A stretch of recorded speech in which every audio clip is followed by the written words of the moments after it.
Big boss house నుంచి ఈ వారం అందరూ ఊహించినట్లుగానే రమ్య మోక్ష ఎలిమినేట్ అయిపోయింది. తనూజని నామినేట్ చేసి ఇంటి నుంచి పంపించేద్దామని ప్లాన్ చేసిన పచ్చళ్ల పాపకి ఆడియన్స్ పెద్ద షాకే ఇచ్చారు. అయితే ఎలిమినేట్ అయిపోయిన తర్వాత కూడా ఎక్కడా ఫేస్లో చిన్న చిరునవ్వు కూడా చెదరకుండా చాలా హ్యాపీగా బయటికొచ్చింది రమ్య. ఇక వెళ్తూ వెళ్తూ 5గురి ఫోటోల్ని చెత్త బుట్టలో వేసింది. బిగ్ బాస్ ఆదివారం నాటి ఎపిసోడ్లో నామినేషన్స్లో ఉన్న ఒక్కొక్కరిని సేవ చేయగా చివరికి రమ్య సంజన డేంజర్ జోన్లో మిగిలారు. దీంతో రమ్య సంజన మీ ఇద్దరిలో ఒకరు ఎలిమినేట్ అవుతారు. ఇద్దరూ యాక్టివిటీ రూమ్కి వచ్చేయండి. ఎలిమినేషన్కి టైం అయింది అని నాగార్జున ప్రకటించారు. రమ్య సంజన ఈరోజు మీ ఆట మీద మబ్బులు అలుముకున్నాయి. మీ ఇద్దరిపైన క్లౌడ్స్ ఆర్ వెయిటింగ్. ఎవరి మేఘం నుంచి అయితే వర్షం పడుతుందో వాళ్లు సేఫ్. ఎవరి మేఘం అయితే వర్షించదో వాళ్లు ఎలిమినేటెడ్. నేను వారి కోసం స్టేజ్ మీద వెయిట్ చేస్తూ ఉంటాను అని నాగ్ అన్నారు. ఇంతలో ఇమ్మానుయేల్ నీ దగ్గర పవరాస్త్ర ఉంది. దానికి సేవింగ్ పవర్ కేవలం లాస్ట్ వీక్ మాత్రమే ఉంది. ఆ పవర్ నీకు లేదు. ఇక నీ క్లారిటీ కోసం, ఆడియన్స్ క్లారిటీ కోసం మళ్ళీ ఈ విషయం నీకు చెప్తున్నాను అని నాగ్ ప్రస్తావించారు. అలానే తనూజ నీ దగ్గర గోల్డెన్ బజర్ ఉంది. దానికి ఒకరిని సేవ్ చేసే పవర్ ఉంది. కానీ అది వచ్చే వారం నుంచే. ఇప్పుడే గెలుచుకున్నావ్ కాబట్టి దానికి ఆ పవర్ లేదు అంటూ నాగ్ క్లారిటీ ఇచ్చారు. ఒకవేళ నీకు బిగ్ బాస్ ఆ పవర్ ఇస్తే వీళ్ళిద్దరిలో ఎవరిని సేవ్ చేస్తావ్ అని తనూజని నాగ్ అడిగారు. దీనికి సంజన గారినే. అంటే అందరూ చెప్పినట్లే ఆవిడ చాలా ట్రాన్స్పరెంట్గా ఉంటారు. ఏది చేసినా ఫంగానే చేస్తారు. కొన్నిసార్లు నామినేషన్కి వెళ్లిపోయినప్పుడు ఏదో కనబడాలని కొన్ని సీన్లు చేస్తారు తప్పితే కానీ హార్ట్లో ఏం ఉండదు అని తనూజ వివరణ ఇచ్చింది. ఇక సంజన తల మీద ఉన్న మేఘం నుంచి వర్షం కురిసింది. దీంతో Ramya you are eliminated. Sanjana నువ్వు సేఫ్ అని నాగ్ ప్రకటించారు.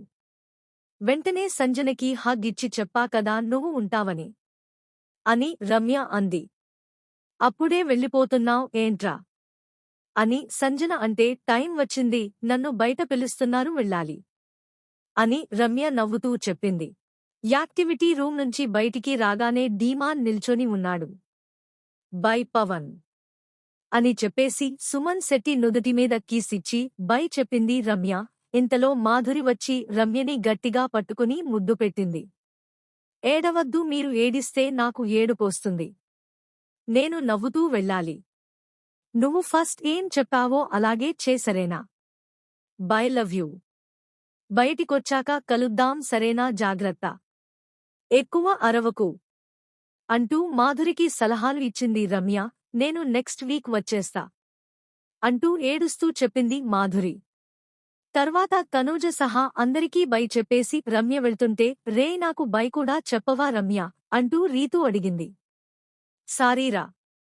బాగా ఆడు రీతూ, ఓకేనా అంటూ రమ్య వీడ్కోలు చెప్పేసింది. గేటు దగ్గరికి వెళ్లే ముందు జాగ్రత్త, నువ్వు బాగా ఆడు, ఫ్యామిలీని గుర్తు తెచ్చుకో, నేను సపోర్ట్ చేస్తా బయటికెళ్ళాక అంటూ డీమాన్కి మరీ చెప్పింది. రమ్య స్టేజ్ మీదకి రాగానే ఎలా ఉన్నావ్ రమ్య, డిజపాయింట్ అయ్యావా అని నాగార్జున పలకరించారు. లేదు సార్, నేను ఫిక్స్ అయ్యే వచ్చాను, ప్రతివారం నామినేషన్స్లో ఉంటానని. కాని ఇంత త్వరగా వెళ్తానని అనుకోలేదు. నాకు దేనికైనా హ్యాపీ సార్.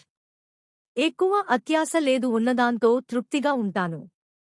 అది ఎంతవరకైనా సరే అని రమ్య నవ్వుతూ చెప్పింది. ఇలాగే నవ్వుతూ ఉండమ్మా, నీ జర్నీ చూద్దాం అంటూ వీడియో ప్లే చేశారు నాగ్. ఎలా ఉంది నీ జర్నీ అని నాగ్ అడిగితే సూపర్గా ఉంది సార్ అంటూ రమ్య ఎక్సైట్ అయింది. రమ్య, నీకు ఏజ్ తక్కువే. పట్టమని 25 ఏళ్లు కూడా లేవు. కనుక నీకు చాలా మంచి ఫ్యూచర్ ఉంది అంటూ నాగ్ ఆశీర్వదించారు. హౌస్మేట్స్ ని స్క్రీన్ మీద చూపించగానే రీతూ నవ్వుతూ కనిపించింది. రీతూ, ఏంటి చాలా హ్యాపీగా ఉన్నట్లున్నావ్ అంటూ నాగ్ సెటైర్ వేశారు. సార్ నేనా అంటూ రీతూ అవాక్కైంది.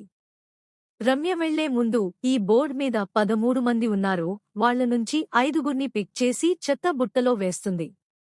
ఎందుకు అని చెప్పాలి అంటూ నాగ్ టాస్క్ ఇచ్చారు. ఫస్ట్ కళ్యాణ్ ఫోటో తీసి చెత్తబుట్టలో వేసింది రమ్య. ఎందుకంటే తనకి మెచ్యూరిటీ లేదు. నిబ్బానిబ్బీలా బిహేవ్ చేస్తుంటాడు. ఏదో కాలేజ్లో ఫస్ట్ టైం నేను లవ్లో పడినట్లు తను బిహేవ్ చేస్తాడు సార్. ఏదో మాట్లాడేస్తున్నా అనుకుంటాడు, కాని తనకి అంత మాట్లాడటం కూడా తెలీదు సార్ అని రమ్య చెప్పింది.